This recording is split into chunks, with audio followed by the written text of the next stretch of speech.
दक्ष police news, पहिले खाकी मग बाकी। नाशिक रोड भागातील प्रभाग क्रमांक 20 मधील पाणी पुरवठा कमी दाबाने होत असल्यामुळे तसंच नियमित साफसफाई होत नसल्याने संतप्त नागरिक तसंच महिलांनी डोक्यावर हंडे घेऊन नाशिक रोड मनपा कार्यालयात ठिय्या मांडून आंदोलन केलं। सदर आंदोलनाचं नेतृत्व सामाजिक कार्यकर्ते तुषार दोंदे यांनी केलं।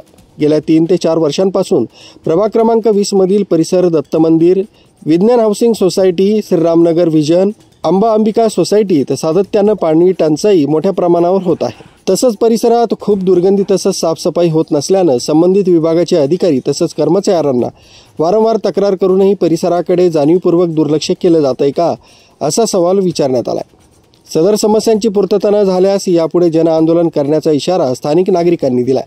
यावेळी भारत खैरनार, समीर संपट, विजय साळशे, मंजू पवार, नाना गांगुर्डे, रमेश दोंदे, विवेक बर्वे, विल्सन साळवी, आतिश तटकरे, सुजिल साळवे, आभार खैरनार, समीर कांबळे, मनीष नेटावटे, रोहित खैरनार, लता गांगुर्डे, अनुसया खैरनार, वैशाली गांगुर्डे, वंदना गांगुर्डे, ज्योती खैरनार, छाया भालेराव, सुषमा शिरसाट, सुरेखा शेजवळ, मीना दोंदे, नंदा साळवे, सरला साळवे, लता जाधव, दुर्गा तटकरे, नंदा नेटावटे आदींसह प्रभाग क्रमांक 20 मधील महिला पुरुष नागरिक मोठ्या संख्येने उपस्थित होते। गांगुर्डे, रामनगर दत्त मंदिर, विज्ञान हाऊसिंग सोसायटी, आम्ही तिथे राहतो। आम्हाला 3 वर्षापासून पाण्याची समस्या आहे।